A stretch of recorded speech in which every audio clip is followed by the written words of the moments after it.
용사의 무기랑 용사의 심장 둘 다 어떤 마음에 대한 얘기인 것 같아요. 네, 마음과 감정, 그리고 개인의 어떤 욕구에 대한 얘기고요. 용사의 심장은 이제 손에 쥘만한 오브제 여러 개를 가지고 거기에 담긴 여러 가지 이야기, 감정들을 여러 사람들이 이제 느껴보면서 자신의 이야기를 꺼내는 어떤 촉각 대화 툴이고요. 그다음에 이제 용사의 무기는 자신의 두려움이나 이제 취약점에 대한 얘기를 하면서 그 두려움을 어떻게 다룰지에 대한 이야기를 하는 어떤 오브제입니다. 처음에는 무기가 어떤 툴로 역할을 하게 될 줄 알았죠. 문정 작가님이 두려움을 이겨내는 방법의 어떤 그 방법으로서 제작이 된 거니까 그걸 누군가가 이렇게 휘두르거나 사용하면서 좀 즐거움도 느끼고 어떤 용기에 대해서 얘기할 수 있는 정도의 어떤 도구로 생각을 처음에 했었던 것 같아요. 근데 이제 작년에 개발되고 활성화를 하면서 누군가를 만나야 될지에 대해서 깊이 생각하면서 장애인이라고 지금 저희가 생각했던 그 대상이 무기를 직접 착용하고 만졌을 때는 완전히 그의 것이 되는 걸 저는 또 경험을 했던 것 같아요. 자기 이야기가 생기고 주인이 되는 거죠. 그리고 더 우리가 생각하지 못했던 이야기들을 푸는 순간이 올 때 이 가능성에 대해서 저는 되게 열렸어요. 그게 이게 우리가 생각했던 대로 우리가 기획했던 대로 되는 게 막 목표처럼 생각하던 때도 있었는데 그 이상이구나. 우리가 이거를 확 열어야 되는 거구나. 우리부터 용기를 내야 되는 거였구나. 이런 생각을 하게 됐던 것 같아요.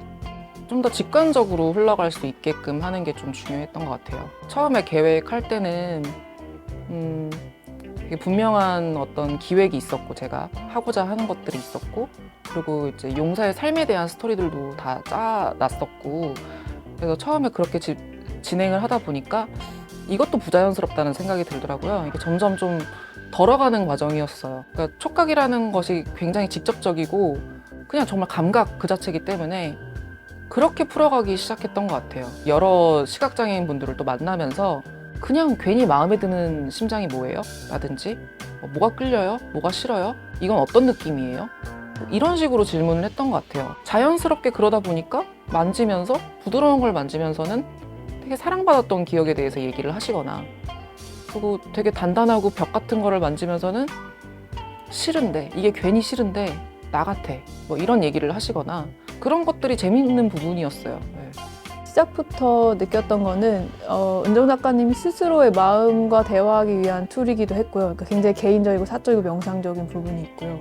그 다음에 친구들이랑 아주 가까운 친구들이랑도 얘기를 할 수 있어요. 왜냐하면 새롭게 얘기할 수 있더라고요. 뭔가 평소에 정말 가까운 사람이 오히려 안 하게 되는 얘기들도 이 용사의 심장 시리즈 툴로는 이야기를 하게 되고 낯선 사람과도 이야기를 좀 물꼬를 틀 수 있었어요. 근데 그 중에서 제일 좀 기억에 남는 거는 그 낯선 분과 만나서 일단 밥을 먹었는데 밥을 먹을 때는 그때 유행하던 드라마 얘기를 주로 했거든요. 근데 이제 용사의 심장 시리즈를 만지는 순간부터 되게 사적인 얘기를 자연스럽게 꺼내시는 거예요. 저희 기대도 안 했는데 그리고 되게 사실 처음 만난 사이가 굉장히 낯선데 그런 얘기가 바로 나오기 쉽지 않은데 그런 것들이 자연스럽게 되면서 놀라운 그런 뭔가 경험들이었죠. 이제 제가 장애를 되게 의식을 하거나 더 조심하게 되거나 이렇게 생각해서 좀 저런 말은 더 안 하려고 하거나 뭐 막 이런 것들이 있었는데 장애를 너무 의식하다 보니까 그분들도 되게 불편해 하시더라고요. 예.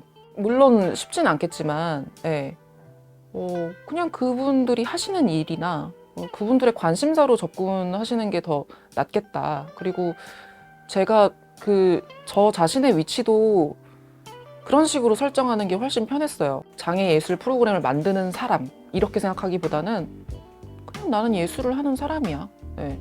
이렇게 접근을 하는 게 훨씬 심플했던 것 같아요. 모든 것들이 해결이 됐던 것 같아요. 그랬을 때.